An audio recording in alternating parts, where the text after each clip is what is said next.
Alô, olá, alô, vai tudo bem? Bem-vindos ao Café com Crime, o podcast onde você pode ser o aficionado por crimes reais que você é, sem julgamentos. Eu sou a Esté Zorubi, ou Dona Café, como preferir, e hoje vamos falar de um caso que eu já aviso, já vou começar com spoiler, é um caso que continua sem solução. É o caso da estudante Vitória Natalini, que morreu durante uma excursão escolar há 8 anos e segue até hoje um mistério. O caso onde uma investigação esquisita levou o pai da vítima a investigar por conta própria e desvendar vários absurdos e até mesmo suspeitos. E segue até hoje pedindo por justiça. O caso Vitória Natalini foi uma indicação da crimiseira e apoiadora do podcast, Sandra Duedoni. Obrigada pelo apoio e pela sugestão, Sandra. E se você está aí escutando e curte bastante os conteúdos do Café com Crime, siga o podcast e ative o sininho aí no Spotify ou em qualquer outro lugar onde você esteja ouvindo para poder ativar as notificações e não perder nenhum novo episódio. E já que você está aí nessa aí, por que não deixar a sua avaliação também? Sim, gente, deixe suas estrelinhas aí para Dona Café, isso ajuda bastante o podcast a atingir cada vez mais pessoas. E sem mais delongas, bora começar do começo?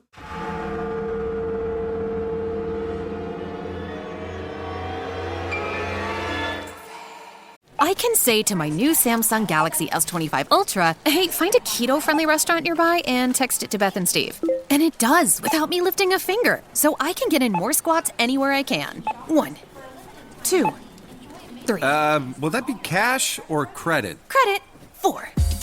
Galaxy S25 Ultra, the AI companion that does the heavy lifting so you can do you. Get yours at Samsung.com. Compatible with select apps. Requires Google Gemini account. Results may vary based on input. Check responses for accuracy.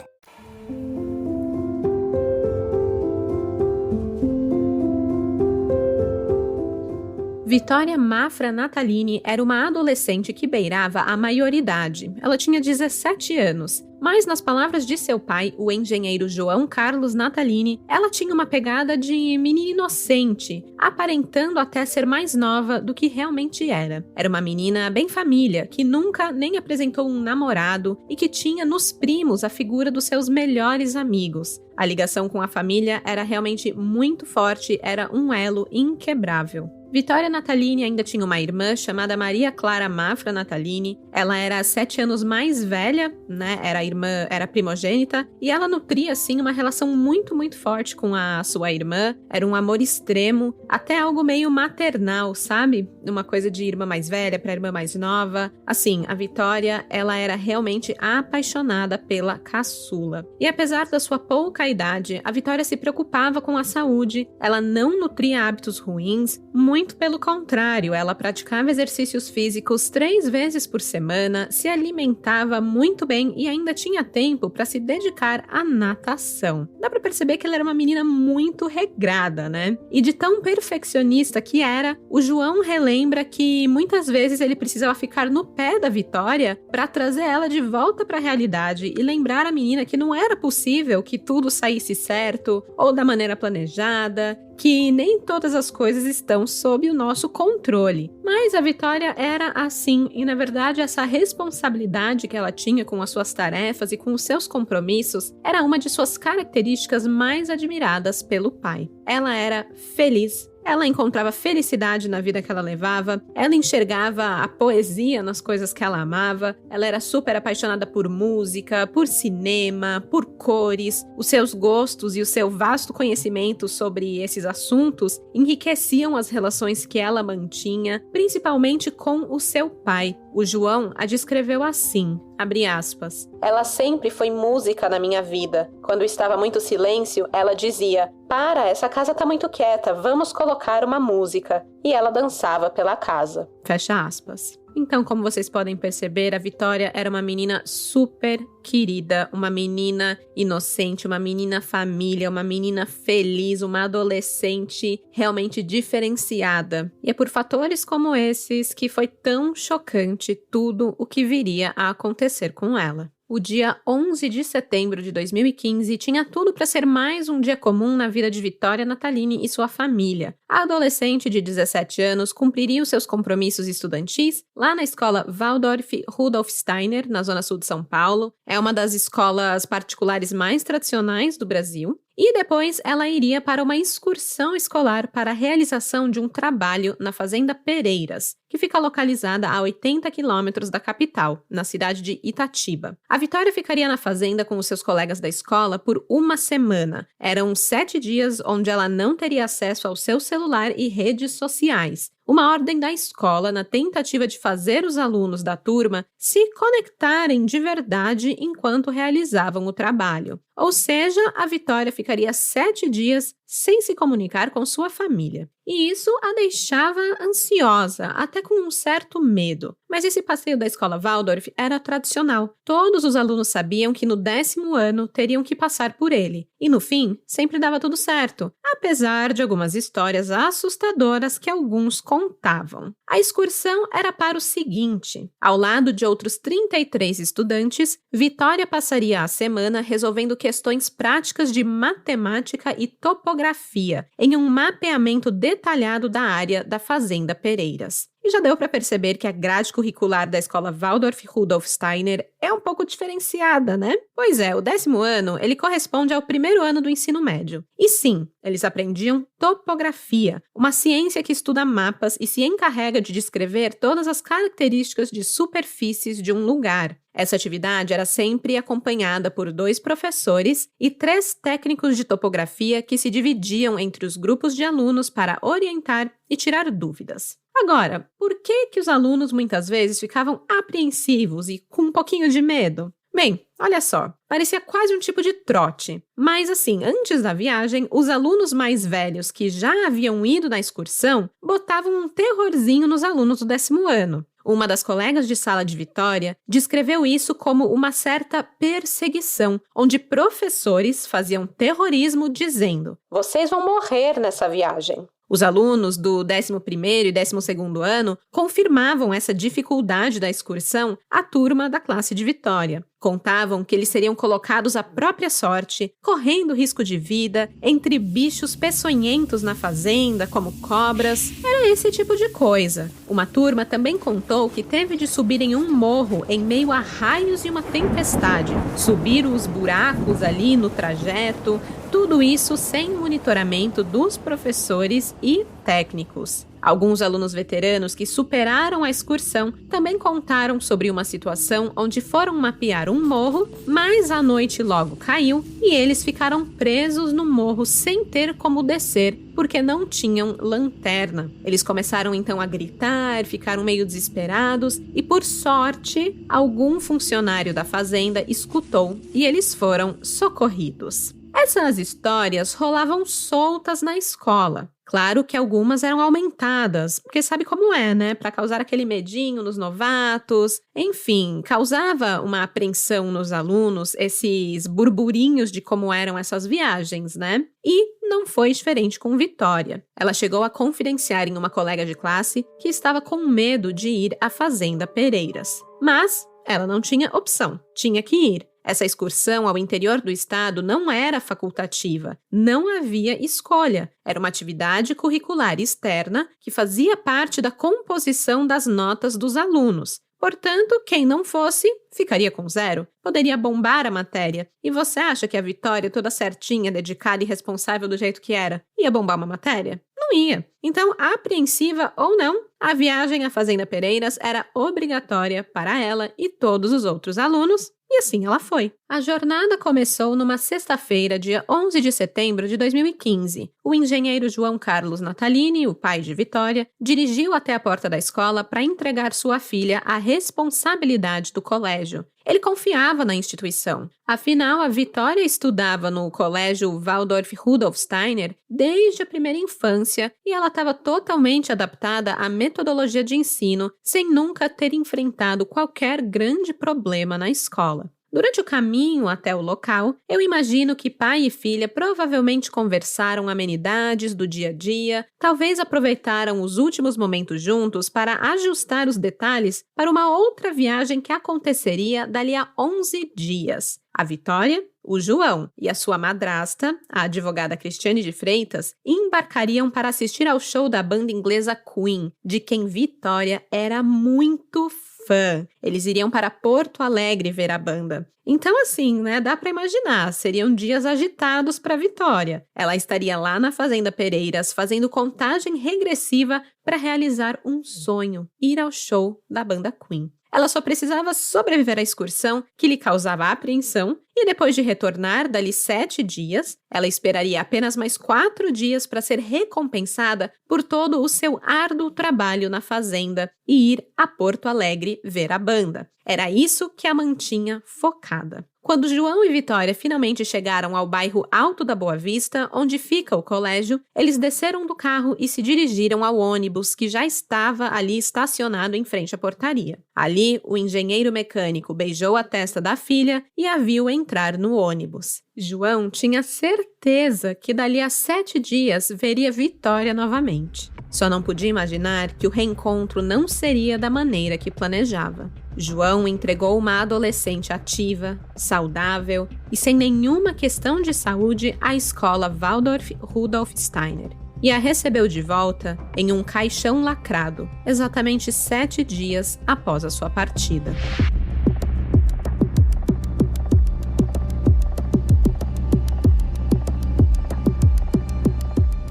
Durante os próximos dias, Vitória e seus colegas realizaram as atividades relacionadas às tarefas escolares lá nas áreas da Fazenda Pereiras. Os alunos foram divididos em grupos de 3 pessoas e esses grupos foram distribuídos para que cobrissem todo o perímetro da propriedade. E eles ficavam assim, meio que espalhados mesmo e sem nenhuma supervisão. Os técnicos de topografia circulavam entre os adolescentes para tirar possíveis dúvidas, passar orientações nas questões propostas nas atividades, mas eles não permaneciam entre os grupos o tempo todo. Afinal, eram apenas 3 profissionais para ficar de olho em 34 alunos espalhados pelos cerca de 13 hectares da Fazenda Pereiras. Era humanamente impossível estar com todos ao mesmo tempo, e para dizer a verdade, os técnicos de topografia nem estavam preocupados em fazer isso, pois o monitoramento não fazia parte de suas responsabilidades. Eles estavam ali para sanar dúvidas relacionadas à topografia.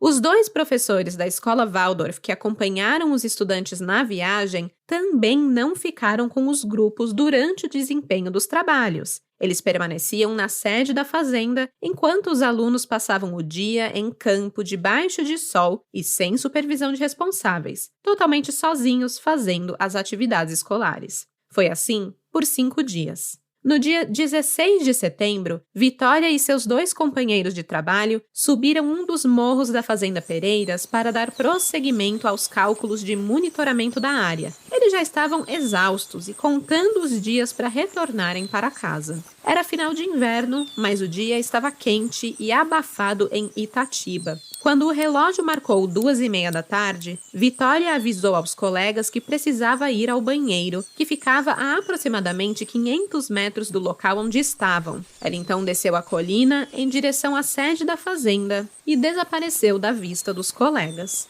Quando a turma retornou por volta das 4h30 da tarde, os companheiros de grupo de Vitória questionaram a professora sobre o seu paradeiro, né? Tipo, cadê a Vitória? Ela foi no banheiro e nunca mais voltou. Eles acharam que ela já estaria ali com o restante do pessoal. Só que ela não estava lá. Ela não voltou do banheiro, não finalizou o trabalho e simplesmente não estava ali se reunindo com todo mundo. E assim, foi um susto, né? Os professores levaram um susto que uma menina tinha sumido. Ficou assim um breve silêncio, deviam estar pensando, ok, o que a gente faz agora? Mas aí, em vez de procurar a menina ou fazer perguntas, questionar sobre onde ela teria ido e tal, a tutora simplesmente deu uma bronca nos 2 colegas do grupo da Vitória e falou que a culpa era deles, que ela tinha sumido, que eles tinham que ter ficado juntos. E aí ela obrigou esses 2 alunos, né, essa dupla, a sair em busca de Vitória pela fazenda. E essa tutora ficava dizendo a todo momento que a culpa pelo sumiço de Vitória era do grupo,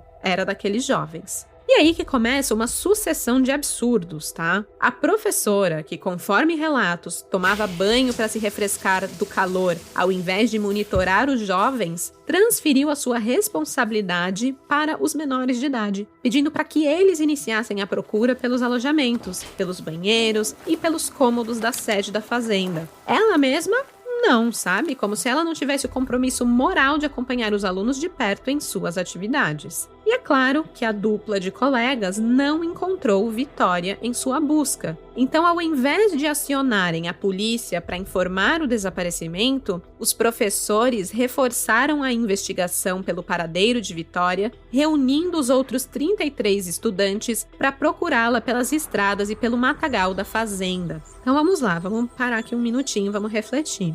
Falam que uma menina está sumida. Em vez de tomarem providências, mandam uma dupla de colegas fazer as buscas na fazenda. Ok, a busca não dá em nada. Em vez de acionar a polícia e tomar as devidas providências, não. Juntam os outros 33 adolescentes e buscam pela fazenda. E é importantíssimo dizer aqui que esse espaço da fazenda continha bichos peçonhentos. Tinham cobras, tinham escorpiões, tinham bichos selvagens.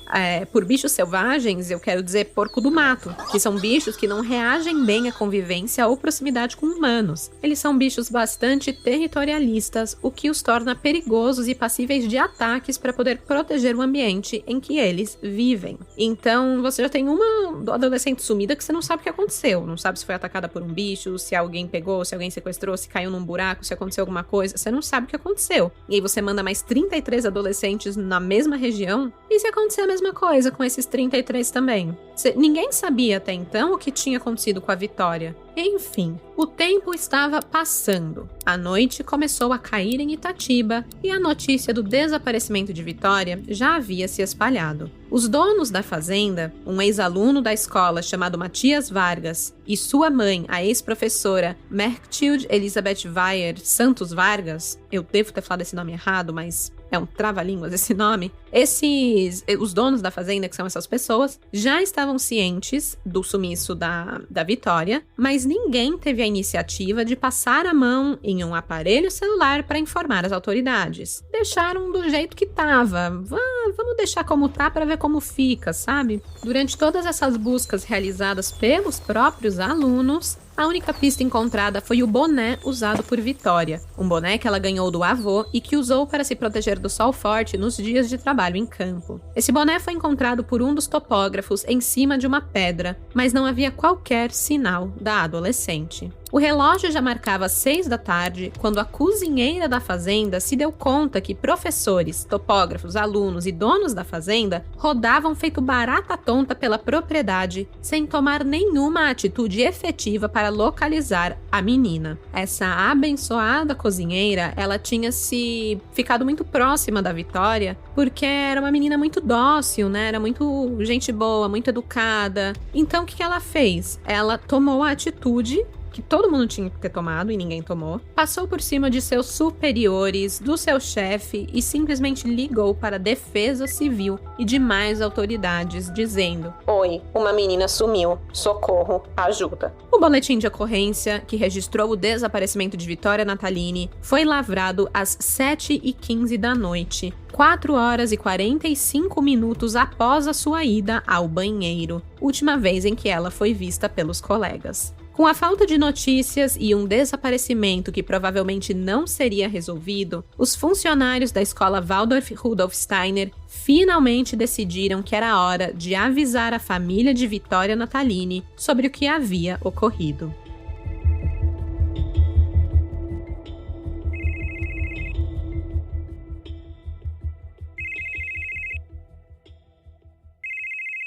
Naquela noite, João Carlos Natalini tinha um compromisso de trabalho, um jantar com um cliente, e ele estava se arrumando para sair de casa. Ele se lembra que o seu celular tocou exatamente às 8 da noite, e ao atender, o seu mundo caiu. Vitória havia desaparecido.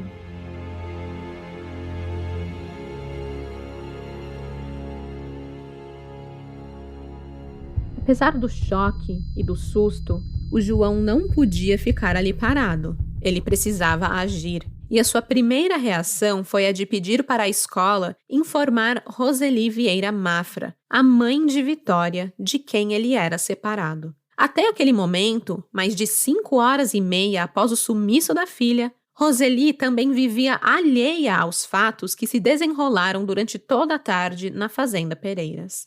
Depois, o João pediu o endereço da fazenda. Ele queria ir ao local o mais rápido possível. Talvez o desespero e a falta de notícias o fizessem acreditar que seria possível ainda ajudar nas buscas pela filha. Mas os gestores da escola não passaram a localização da fazenda. O João teve que esperar por mais 1 hora até que um carro enviado pelo colégio fosse buscá-lo em casa. E ele só conseguiu chegar em Itatiba por volta das 11 da noite. Lá, ele encontrou homens da Defesa Civil, da Polícia Civil, Polícia Militar e cães farejadores. Para ser específica, 2 cães de canis distintos, um de Jundiaí e outro de Campinas, todos ali buscando por Vitória. Os 2 cães, conduzidos por seus tutores, iniciaram os trabalhos ainda no dia 16 e percorreram o mesmo caminho em busca de Vitória. E isso é importante porque 2 cães de 2 canis diferentes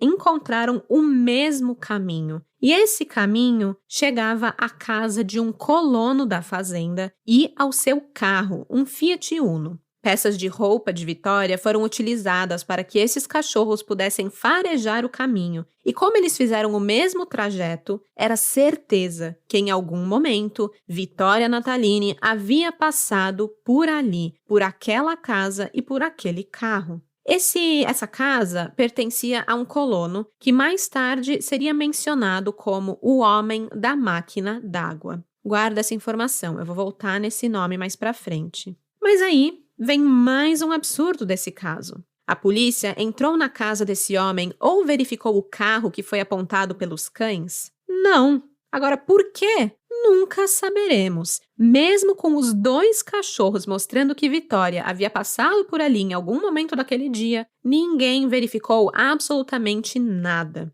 E naquele dia, as buscas foram encerradas por volta das 2 da madrugada, apesar dos apelos de João para que as buscas não parassem. A espera era angustiante, mas locais abertos e sem iluminação, como na Fazenda Pereiras, são extremamente difíceis de serem percorridos durante a noite. A escuridão, aliada ao perigo dos animais selvagens, dos bichos peçonhentos e também dos buracos espalhados pela propriedade, tornavam a busca perigosa até para os profissionais experientes. Então não houve outro jeito. A família Natalini foi obrigada a esperar o dia amanhecer.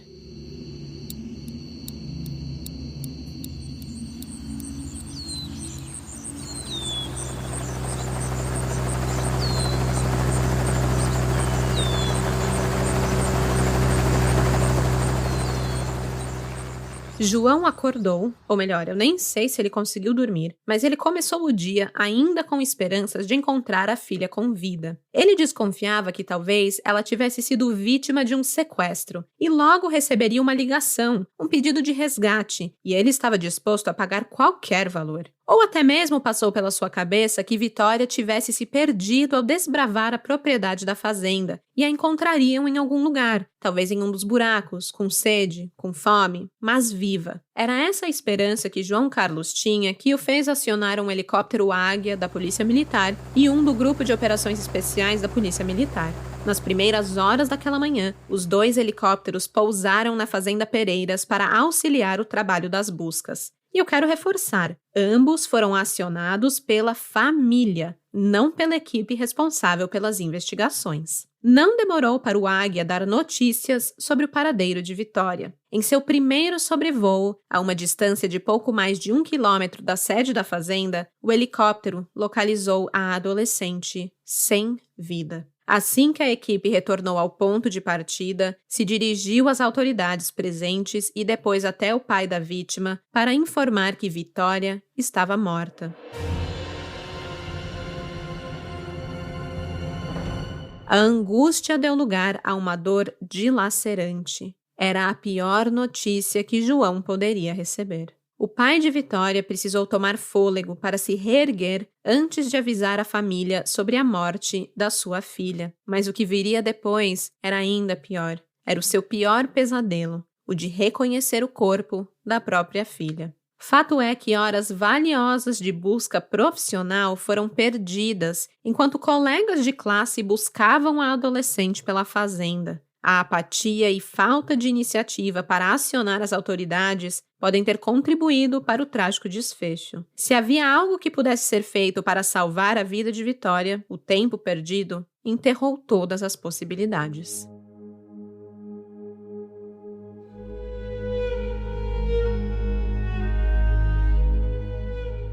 O corpo de Vitória foi encontrado vestido com uma camiseta branca, uma calça jeans com a etiqueta da parte de trás rasgada, com botas pretas e de bruços com os braços cruzados e o seu rosto dentro dos braços, como se ela estivesse dormindo. Naquele momento, a perícia não encontrou sinais de violência física e o laudo emitido pelo Instituto Médico Legal de Jundiaí apontou morte por causa indeterminada, sugerindo que o óbito aconteceu por questões naturais. A essa altura, testemunhas afirmavam que a aluna tinha histórico de convulsões, e essa informação foi veiculada em grandes veículos de comunicação país afora, sem nenhuma apuração mais aprofundada. Um simples contato com a família poderia desmentir a informação que já circulava, e foi o que fez João assim que tomou conhecimento sobre esse boato. A adolescente não tinha histórico de convulsões, era uma notícia falsa. De onde ela começou, de onde que surgiu esse boato,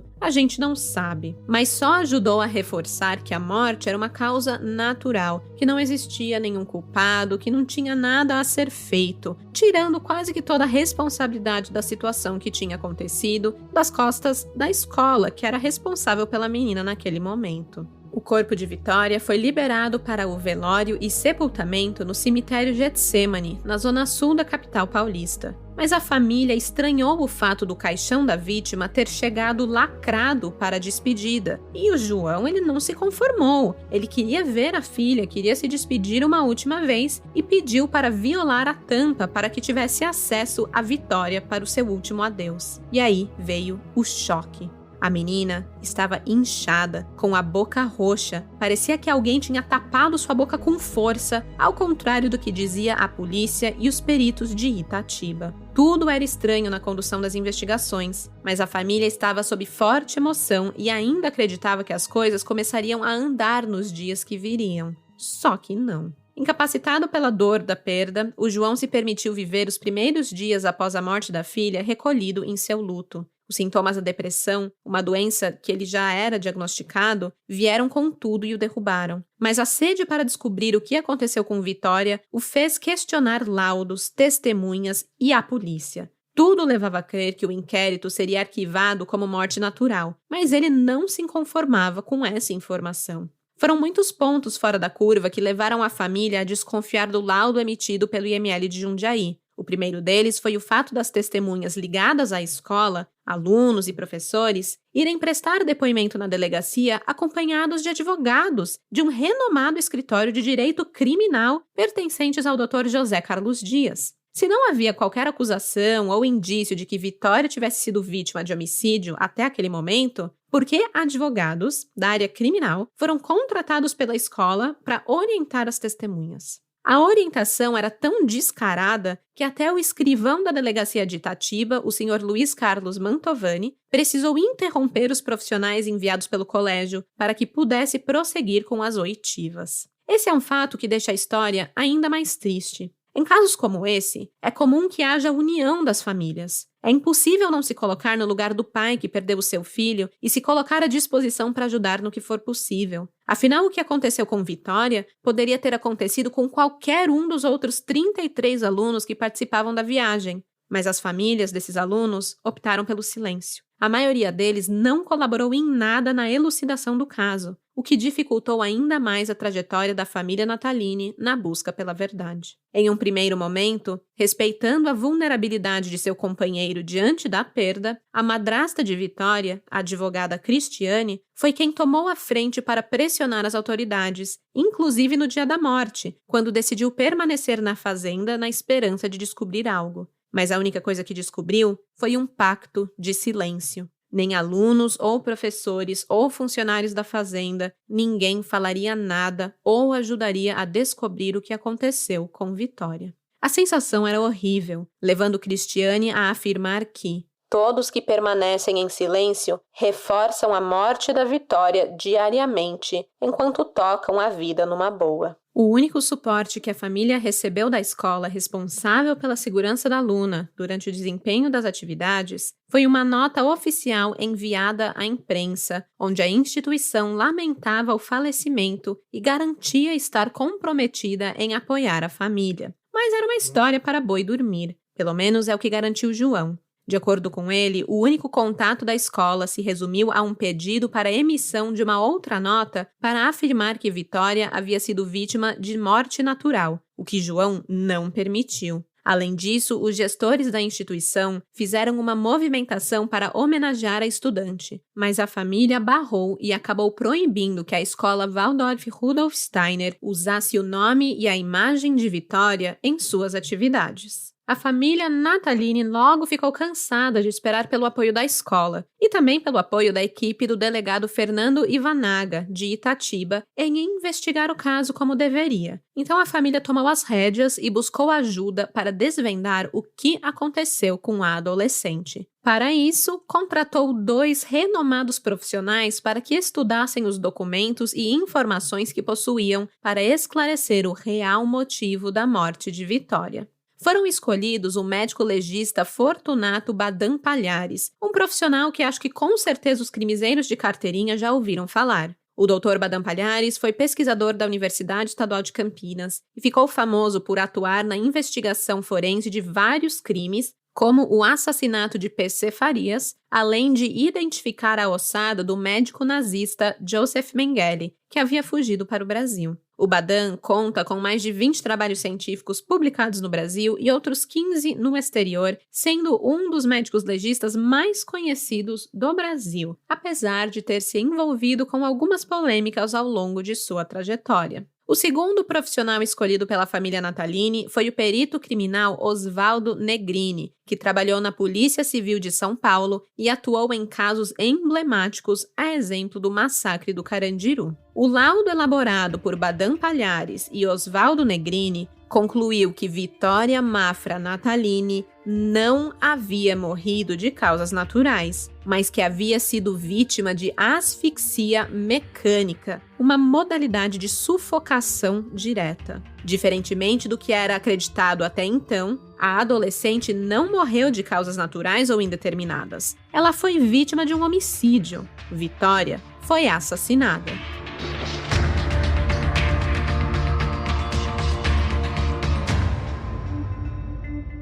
Com o estudo detalhado das informações levantadas pela família, os peritos também concluíram que Vitória não morreu nem no local e nem da maneira como seu corpo foi encontrado. Isso porque, segundo o Dr. Badan Palhares e o Dr. Osvaldo Negrini, existia a presença de livores cadavéricos em ambos os lados do corpo de Vitória. Agora vamos lá, o que é isso? Também precisei aprender e pesquisar. Bom, quando uma pessoa morre, a circulação cessa, né? E o sangue fica sujeito à ação da gravidade, ou seja, ele vai se acumular onde a gravidade está puxando. Isso quer dizer que o sangue acaba se acumulando nas zonas mais baixas do corpo, causando manchas arroxeadas onde houve esse acúmulo sanguíneo. Esse fenômeno é nomeado de livor cadavérico. A Vitória foi encontrada de bruços. Se ela tivesse morrido na posição em que estava quando foi encontrada, onde que estariam as manchas? Vamos lá, pequena aulinha. Sim, as manchas roxas estariam apenas na parte da frente de seu corpo, pois ela estava de bruços, o sangue teria se acumulado naquela região onde a gravidade estava puxando. Mas não, ela tinha livores cadavéricos também nas costas, o que significa que ela permaneceu de barriga para cima por horas antes de ter sido virada de bruços. Algo que, se ela tivesse morrido de forma natural, bem, é óbvio que jamais teria acontecido. O seu corpo havia sido movido após a sua morte. E, finalmente, um dos fatos que mais chama atenção por não ter sido apontado pela equipe técnica de Itatiba é que não havia fauna cadavérica no corpo da adolescente. Vamos lá, mais termos aqui para a gente aprender. O que isso quer dizer? Que o cadáver foi mantido em local fechado antes de ter sido transportado e cuidadosamente colocado no local aberto onde ele foi encontrado. Pois se Vitória tivesse morrido ali, no meio do mato, na fazenda, no local aberto, no exterior, pelo tempo que demorou entre o seu sumiço e a localização, o corpo estaria infestado de insetos. Ele teria fauna cadavérica, né? Esse é o termo. Mas não era o caso. Não tinha nada, nenhum indício disso no corpo de Vitória. Ou seja, ela esteve dentro de um local fechado depois da sua morte. Isso sem contar nos erros da investigação que não consideraram uma mancha de sangue no capim ao lado do corpo. Também ignoraram um saco plástico encontrado a 2 metros do cadáver que não passou por perícia. E também foi ignorado um fio de cabelo encontrado nas roupas de Vitória. Até hoje, nada disso foi submetido a um exame de DNA para identificar a quem pertencia. Gente, um exame básico, um DNAzinho ali no cabelo, sabe? Talvez pudesse ter poupado todo mundo de tanto sofrimento e busca pela verdade se esses exames tivessem sido realizados. Porque realmente são exames básicos que devem ser realizados em todo e qualquer cadáver encontrado. Simplesmente não foram realizados no caso de Vitória Natalini.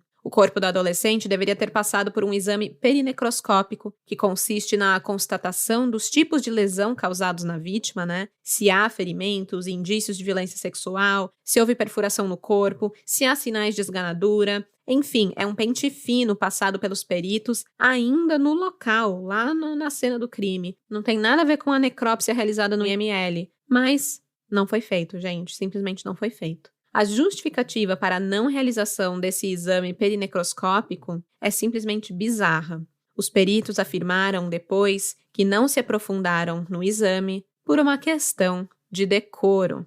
Gente, não existe decoro em perícia. Se a intenção fosse a de preservar a memória de Vitória, que isolassem a área para poderem realizar o exame com privacidade. Mas era importante realizar o exame ali, né? Eles tinham que ter retirado as roupas do cadáver, feito todas as diligências possíveis e imagináveis no local. O desrespeito à sua memória está exatamente no fato de que a investigação falhou em dar as respostas que Vitória merecia.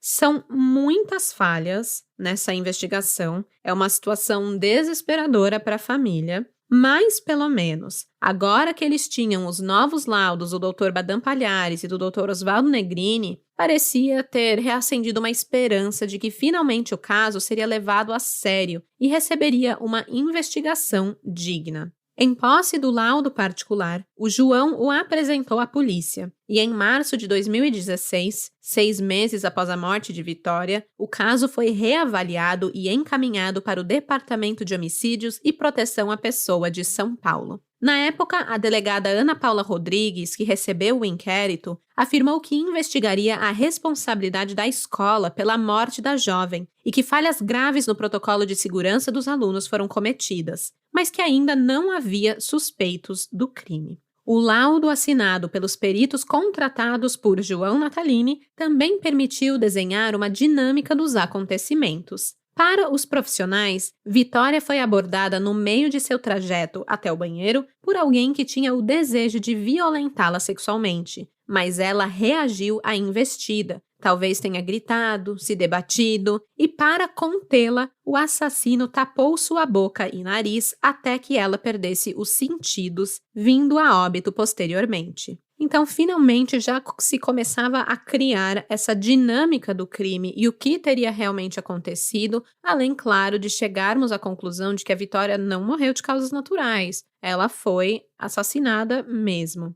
No final de 2017, o João foi procurado pela investigação, que informou que o IML de São Paulo corroborou com a investigação paralela contratada pela família. Esse fato, gente, foi muito importante, porque até então era a versão da família contra a versão oficial. E agora, no fim de 2017, finalmente falaram, ok, as duas versões são as mesmas. O laudo assinado pelos peritos particulares da família Natalini estão corretas. E esse fato foi determinante para que os advogados pudessem entrar com representações na Corregedoria da Polícia a respeito da conduta do Instituto de Criminalística de Jundiaí, dos IMLs de Campinas e de Jundiaí, contra o médico legista e contra o delegado de Itatiba. Podiam finalmente responsabilizar essas pessoas por ter feito uma investigação, vou usar a palavra, uma investigação de merda.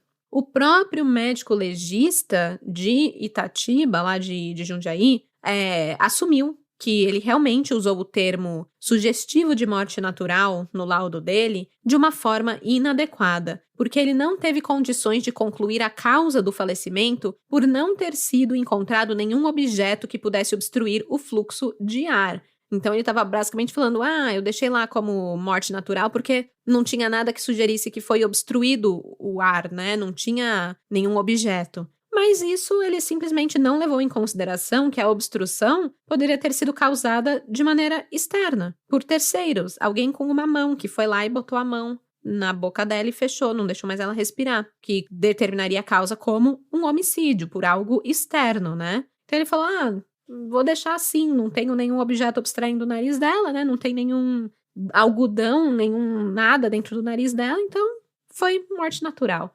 É muito esquisito, né? Mas enfim, pelo menos ele assumiu o erro de ter escrito as coisas da forma como ele escreveu. Agora, com tudo isso, com esse ótimo trabalho que a família Natalini fez de investigar a morte de Vitória, ficou provado e aceito pela polícia que ela foi asfixiada. Agora, faltava descobrir por quem.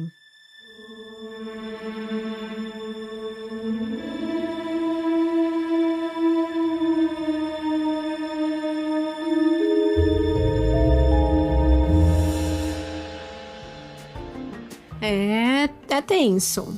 Ainda tem muita história pela frente, mas respire fundo, tome um gole do seu café e escute esse recadinho. O podcast agora recebe apoio de ouvintes através do Apoia-se. Sim, apenas lá no Apoia-se você pode fazer uma assinatura mensal, no valor que você quiser, 5, 10, 15, 20, e com isso você tem acesso a episódios exclusivos. Então, para você que um episódio a cada 15 dias não basta, essa é uma boa opção. Você ganha um episódio a mais por mês. Além disso, tem outros benefícios que você pode descobrir acessando o Apoia-se. O site é o seguinte, apoia.se/café com crime. Eu vou deixar o link na descrição desse episódio. É apoia.se/café com crime. Saiba que o seu apoio fez esse podcast ser possível. Muito obrigada. E pronto, recadinho dado. Deu tempo de tomar o seu gole de café? Então agora eu posso voltar pro crime. Get ready for Netflix's gripping new medical drama, Pulse. Set in a cutting-edge Miami trauma center, third-year resident Dr. Danny Sims is unexpectedly thrust into a promotion when beloved chief resident Dr. Xander Phillips gets suspended. Then, with the emotional and physical stakes at their highest, a storm will push the hospital and its residents to their limits. Witness how life can change in a heartbeat when you're operating under pressure. Watch Pulse, April 3rd, only on Netflix.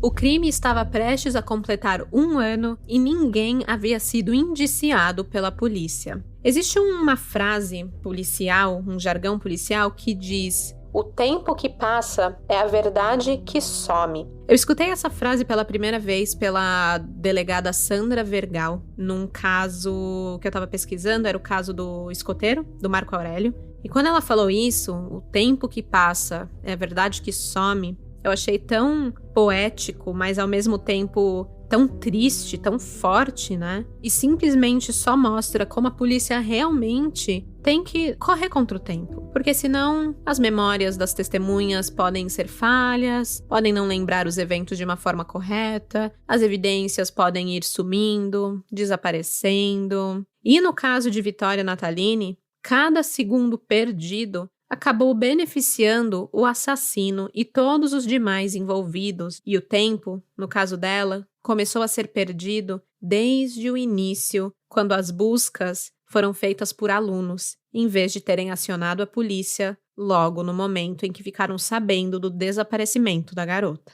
O tempo que passa é a verdade que some. A família tem muitos questionamentos e apontamentos, principalmente sobre uma verdade principal que eles buscam: o suspeito. Quem é esse suspeito? E existem várias hipóteses que sequer foram investigadas, ou quando havia indícios sobre alguém que poderia ser suspeito, simplesmente não houve aprofundamento. Algo extremamente frustrante para a família. Agora, chamou a atenção o fato da professora responsável pela atividade na fazenda dar detalhes de como o corpo da Vittoria estava quando foi encontrado pela polícia, sendo que ela não foi ao local para ver. Principalmente porque os pareceres criminais e de medicina legal apontam que ela foi ajeitada naquela posição. Então, como que essa professora sabia, antes da divulgação dos fatos, que Vittoria havia sido encontrada de bruços? Essa curiosidade, que poderia sim ter levado à autoria do crime, afinal nenhum indício deve ser desconsiderado durante uma investigação, jamais foi sanada. Como que a professora sabia daquilo? A gente não sabe. E lembram do homem da máquina d'água? Falei para vocês guardarem esse nome. Ele era o cara cujos cães farejadores apontaram o carro e a casa como se Vittoria tivesse passado por ali? Bom, apesar desse fortíssimo indício, ele também não foi investigado a fundo. Durante a estadia na Fazenda Pereiras, esse homem ele ficou conhecido entre os alunos como Homem da Máquina d'Água e de quem nutriam medo, principalmente porque ele mexia com as meninas quando passava por elas em seu Fiat Uno. E, pasmem minha gente, o Homem da Máquina d'Água tinha antecedentes criminais, tendo passagem por tentativa de estupro contra uma menor de idade. Uma menina, diga-se de passagem, muito semelhante fisicamente a Vittoria Natalini. Nesse crime, nessa tentativa de estupro, o Homem da Máquina d'Água usou a prática de asfixia na modalidade sufocação direta para imobilizar a menor de idade enquanto tentava a violentar sexualmente. Isso aconteceu alguns anos antes da morte de Vittoria. Como se já não bastasse essa gigantesca red flag, essa bandeira vermelha que grita "Oi, tem coisa errada com esse cara", o Homem da Máquina d'Água tinha um álibi fraco. Ele era incapaz de provar que ele não estava na fazenda no momento do crime. Ele até tentou criar um álibi, mas acabou que a sua esposa, o seu pai e o seu irmão caíram em contradição ao tentar confirmá-lo. Ok, e quem é esse Homem da Máquina da Caixa d'Água? Não é máquina da Caixa d'Água? Oxi. O Homem da Máquina d'Água. É porque ele ligava a máquina de água para irrigar as plantações. Por isso que ficou com esse nome.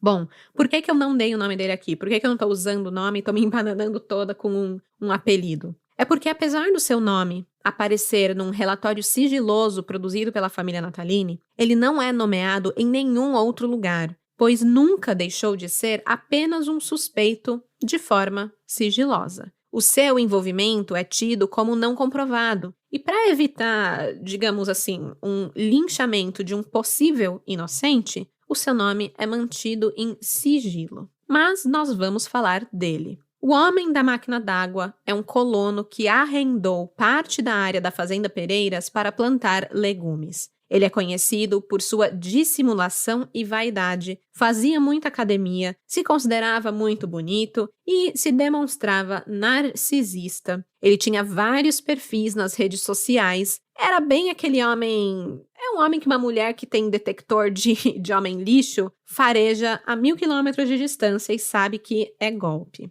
Ele era casado, ele tinha filhos com quem morava na fazenda, mas ele havia escapado do local com toda a sua família por 2 vezes, depois, claro, da sua tentativa de estupro com a sua primeira vítima. Ou seja, fugiu, né? Ele chegou a ameaçar de morte a família da sua primeira vítima, da menor de idade, para que retirassem a queixa de tentativa de estupro contra ele. E, infelizmente, ele conseguiu. Na base do medo e das ameaças, ele se livrou do processo e assim voltou para a fazenda. Agora, vamos entender qual foi o álibi dele para o dia do crime contra Vitória. Em depoimento, o homem da máquina d'água disse que no dia 16 de setembro de 2015, ele deixou a fazenda com a esposa por volta das 1h30 da tarde para levar a filha do casal ao médico e que retornou perto das 4h30, horário que as colegas de Vitória já teriam alertado a professora responsável pelo desaparecimento. Ele disse também que seguiu com a sua rotina de cuidados com a lavoura normalmente depois que voltou do hospital. E que, ao ligar a máquina de água para irrigar a plantação, ele foi abordado por um aluno que perguntou sobre o paradeiro de Vitória, que tinha sumido. E ele negou, disse que não sabia quem era Vitória, não tinha visto nenhuma aluna e continuou com o seu trabalho, permanecendo na roça até às 6 e depois foi para casa. Ele chegou a ser chamado pela polícia por volta das 9 horas daquele dia, do dia que encontraram Vitória, pois além dos cães terem apontado o seu veículo, tinham farejado que Vitória estava por ali, uma testemunha teria visto que ele foi à lavoura de carro, o que não era comum. O homem da máquina d'água, ele costumava percorrer o trajeto entre a lavoura e a sua casa a pé. E o local onde o corpo da menina foi encontrado é muito, mas muito próximo da sua plantação. Esse colono também não contava com as contradições identificadas entre o seu depoimento e o depoimento de sua esposa. Os pequenos detalhes fazem a diferença, e nesse caso, um detalhe da sua vestimenta levantou suspeitas. A filha do homem da máquina d'água e da sua esposa realmente passou por uma consulta médica naquela tarde em que Vitória desapareceu. Mas a presença do pai não pode ser confirmada pela unidade de saúde que atendeu a criança. Ele, em teoria, teria ficado no carro, por isso ninguém da unidade de saúde o viu. A questão aqui é que o suspeito disse que foi para o hospital trajando as mesmas roupas de quando foi para a lavoura, ou seja, estava com calça comprida, camisa de mangas longas e botas pretas. Mas a sua esposa afirmou em depoimento que ele não desceu do carro para acompanhá-la na consulta porque ele foi ao hospital descalço. O detalhe pode parecer bobo e sem grande importância, mas pode também indicar que esse colono jamais acompanhou a esposa na consulta e que a história por eles contada pode ter sido previamente combinada. E aí veio essa coisa dele estar descalço como desculpa para ele ter ficado no carro e a unidade de saúde não poder confirmar que ele estava lá, não podia dar o álibi por causa dessa desculpa. Agora, o pai do homem da máquina d'água afirmou que no dia do crime ele trabalhava na lavoura com o filho. Depois, o homem da máquina d'água teria saído para levar a filha ao médico próximo ao meio-dia e não teria retornado à lavoura. Isso contradiz o que o próprio homem disse, porque ele disse que voltou à lavoura, que ligou a máquina d'água, fez todos os seus trabalhos depois que voltou do hospital, mas o pai falou que ele não voltou. Curiosamente, o pai do homem da máquina d'água ainda deu à polícia, em seu depoimento, uma causa para a morte de Vitória. Ele disse que havia boatos na fazenda de que a menina tinha tomado algum remédio ou alguma droga e que saiu desorientada pela fazenda e faleceu onde foi encontrada. Gente, como que ele teria ficado sabendo de uma coisa dessas? Parecia até algo que ele teria inventado para encobertar o próprio filho. Não faz um mínimo de sentido essa história que ele conta. Enfim, os depoimentos dessa galera aí da fazenda é tudo meio desencontrado desse jeito e nada faz muito sentido. Contando com todas essas contradições nos depoimentos e o passado sombrio do homem da máquina d'água, a família Nataline afirma que as suspeitas são de que o homem da máquina d'água, motivado pela semelhança física entre Vitória e sua vítima anterior,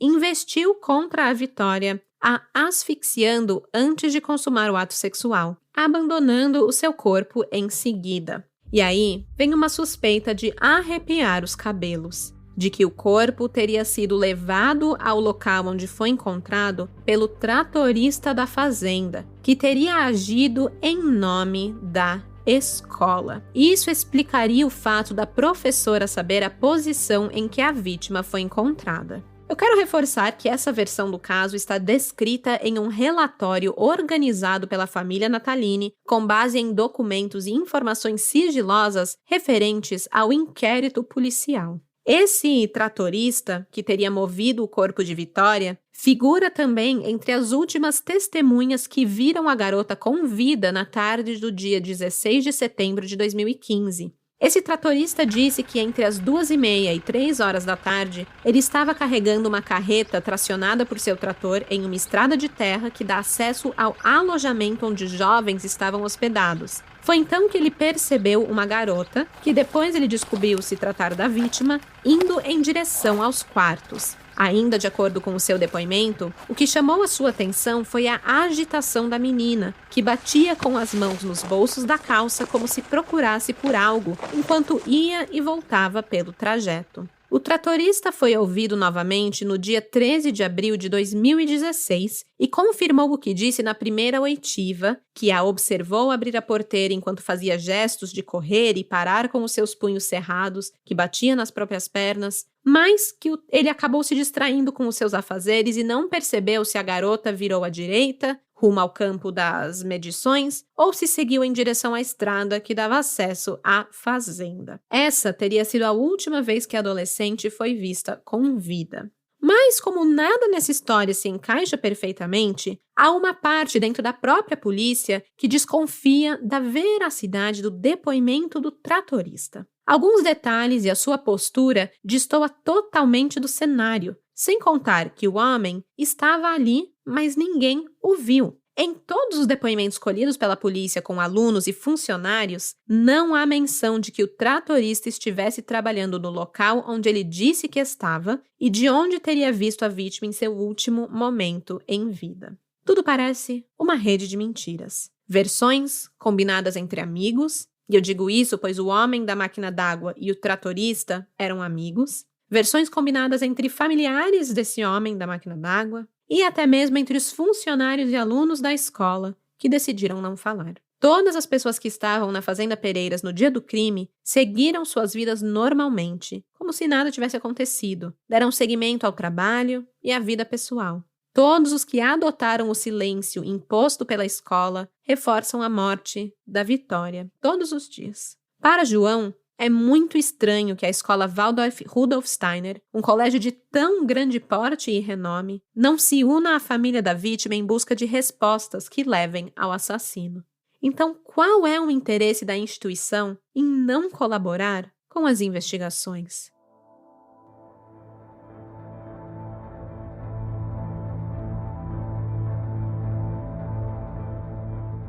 Depois que o caso foi transferido para São Paulo, o inquérito policial rodou de mão em mão. As equipes eram trocadas constantemente, mesmo que nenhum avanço tenha sido registrado no período. Em 2018, em uma das dezenas de reuniões entre família e DHPP, o novo diretor da delegacia, o Dr. Domingos, recebeu um resumo do caso pelas mãos do pai de Vitória, com os principais pontos a serem abordados, e mais uma solicitação em caráter de urgência para que diligências que não foram realizadas pudessem ser solicitadas. Havia evidências. Nenhuma justificativa era suficiente para convencer a família da vítima de que a passividade das autoridades estava relacionada a uma falta de indícios, porque tinham indícios. E era coisa grande. Por exemplo, foram apontadas falhas na investigação, coisa que eu já mencionei anteriormente. Também foi feita pela família Natalini uma solicitação de novas oitivas dos colegas de grupo da vítima,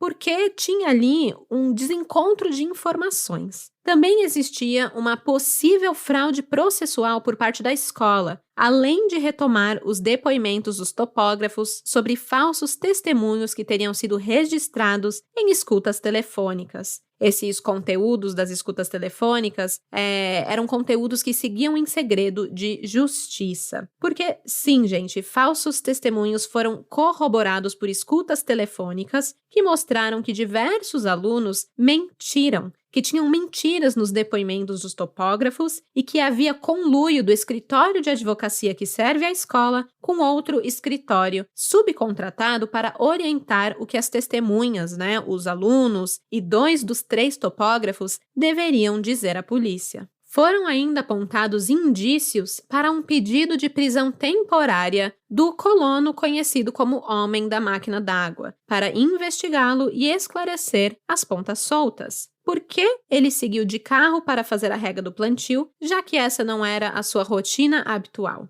Por que ele executou o trabalho em horários e condições divergentes do que estava acostumado em local próximo à área onde Vitória foi encontrada? Por que os seus antecedentes criminais foram ignorados? Por que não houve perícia no Fiat Uno apontado pelos cães farejadores? Eram muitas perguntas, todas elas sem respostas. E tudo isso a família Natalini trouxe para o novo diretor da delegacia, o Dr. Domingos, em 2018. Em agosto de 2019, mais um encontro aconteceu entre João Natalini e a DHPP. Dessa vez, ele tomou ciência de que, segundo a família do Homem da Máquina d'Água, o suspeito fugiu da fazenda Pereiras poucos meses após o crime, mudando para a cidade de Álvares Machado, na região de Presidente Prudente, ainda no estado de São Paulo. Por sinal, a família do homem passou bem a mão na cabeça dele, se movimentando em sincronia para livrá-lo de qualquer punição e afirmando em depoimentos à polícia desconhecer o destino real do homem e de sua esposa. Então, com isso, era muito difícil o pedido de prisão temporária sair sem saber onde o dito cujo estava. Mas dessa vez, em 2019, a família Natalini foi recebida pelo Dr. Nelson Teixeira de Lacerda Júnior, que trouxe uma dose de esperança. Parecia que finalmente as investigações dariam algum resultado. Neste encontro, o novo delegado disse ter plena convicção de que relataria as informações no inquérito policial e que, após um breve período de férias, daria prosseguimento ao caso para recuperar o tempo perdido no que dizia a respeito à solicitação da prisão temporária do suspeito.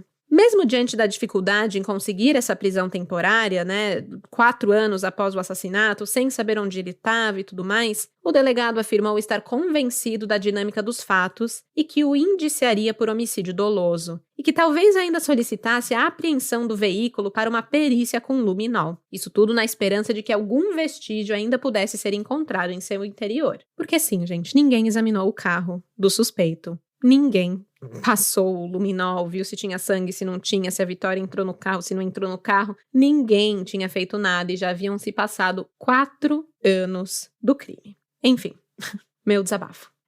Além disso, o delegado disse que estava convencido de que a história do boné encontrada pelo topógrafo durante as buscas e o depoimento do tratorista eram inventados, o que configura fraude processual. Ele disse que ia conversar com o Ministério Público sobre o indiciamento por homicídio e que estava convicto de que não teria mais nenhuma outra providência com este caso que justificasse qualquer adiamento para a conclusão do relatório. Mas a felicidade durou pouco. Surpreendentemente, assim que o Dr. Nelson voltou de suas férias, ele disse que mudou de ideia e que não faria mais nada do que havia dito, pois o delegado-chefe da divisão, o Dr. Mestrinho, solicitou que aguardasse o surgimento de novos indícios, se fosse o caso, para poder concluir a investigação. Gente, balde de água fria, coração apertado e de volta à estaca zero. Nenhuma providência foi tomada desde então.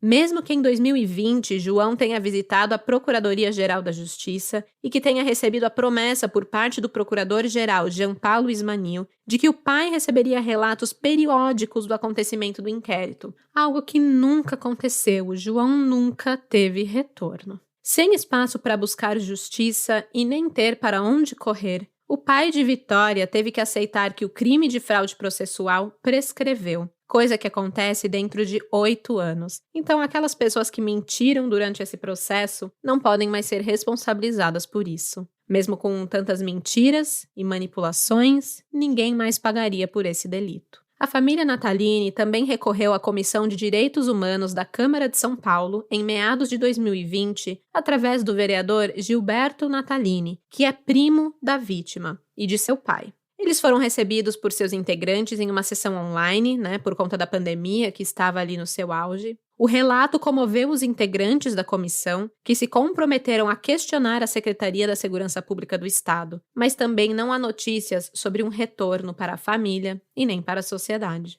Não havia forças mais para lutar, mas a família jamais desistiu. Criaram uma página no Facebook, um perfil no Instagram, o @VictoriaNatalineVive, e passaram a alimentar as redes sociais com informações do processo e a divulgar entrevistas concedidas por João, cobrando justiça nos mais diversos meios de comunicação. Além disso, um abaixo-assinado foi criado no Avaz há 3 anos com a meta de recolher 75 mil assinaturas para pressionar as autoridades e cobrar a solução do caso para que o suspeito do homicídio seja finalmente indiciado. O link do abaixo-assinado e das redes sociais da família Nataline estão disponíveis para vocês aqui na descrição desse episódio.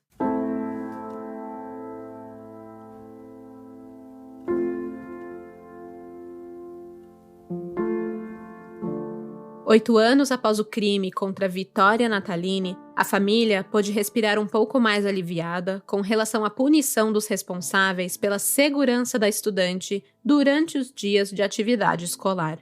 Em 14 de setembro de 2023, a Justiça finalmente tornou réus 2 professores e 3 gestores da escola Waldorf Rudolf Steiner por abandono de incapaz com resultado em morte, com agravante de local ermo. Na denúncia oferecida pela DHPP, apenas os professores que acompanharam os alunos seriam indiciados, mas o Ministério Público de São Paulo acatou a petição dos advogados da família de Vitória e indiciaram também os gestores do colégio. O juiz Esaú Messias dos Santos, do Foro de Itatiba, considerou a acusação plausível e os tornou réus. A família aguarda uma data para o julgamento, mas depois de 8 anos, esse pequeno passo é um grande passo. Caso sejam condenados, os acusados podem pegar penas que variam entre 4 e 12 anos de reclusão, porém eles aguardarão o julgamento em liberdade. Apesar dos refrescos, a batalha ainda está longe de terminar.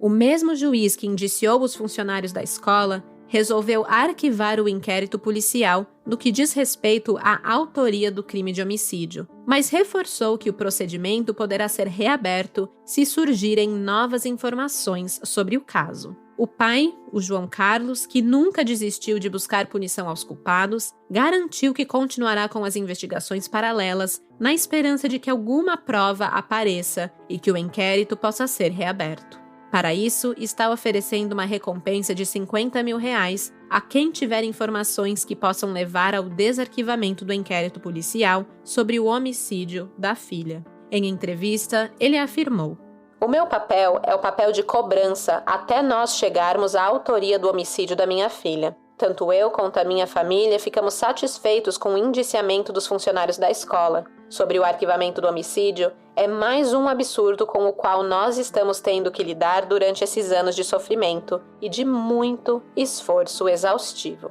Nada impede que as diligências particulares continuem, mesmo que as informações sejam adquiridas através de pagamento de recompensa. Ainda que o inquérito policial tenha sido arquivado por ausência de indícios mínimos de autoria sobre o crime de homicídio, os familiares podem requerer o seu desarquivamento caso encontrem novas provas. Isso é um direito previsto em lei no artigo 18 do Código de Processo Penal. Agarrados a essa chance, a essa esperança, a família criou canais para receber as denúncias. Um deles é o e-mail recompensavictorianataline@gmail.com e o outro, um número de WhatsApp, 11 97694 9014. Tudo isso vai estar disponível aqui na descrição do episódio. É revoltante chegar ao final de um episódio em um caso de assassinato sem que ninguém tenha sido nem ao menos preso, quem dirá indiciado e julgado pelo crime. Eu já falei isso aqui algumas vezes, mas não existe crime perfeito. Existe crime mal investigado e a morte de Vitória Nataline segue, até agora, na conta das autoridades que não foram capazes de solucionar o caso e apontar a autoria deste homicídio. São 8 anos de um luto sem fim. Tempo que a família vive e revive uma dor incalculável, com a sensação de que Vitória segue sem um sepultamento digno e com a justiça que ela merece.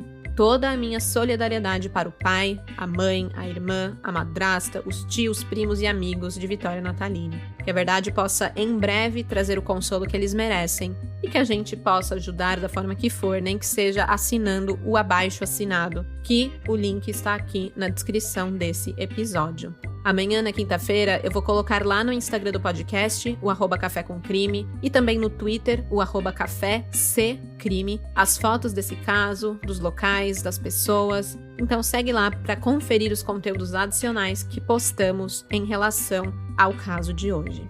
Eu volto com um novo episódio, uma nova história para vocês daqui a 15 dias, na quarta-feira que vem. E até lá, nunca escondam a verdade. Se você viu algo, fale o que viu, porque de desgraça já basta esse podcast. Tchau, tchau! Esse episódio foi produzido, roteirizado e apresentado por mim, Stephanie Zorbi, com edição de áudio e sonorização de Luigi Calistrato. Pesquisa e texto por Ana Paula Almeida. As fontes utilizadas neste episódio foram relatório completo, caso Vitória Natalini, organizado pela família da vítima, o portal G1, o Jornal de Itatiba, Folha de São Paulo, Domingo Espetacular, R7, Câmara Municipal de São Paulo, Portal Terra, Correio Brasiliense e entrevistas com João Carlos Natalini ao canal Crime SA.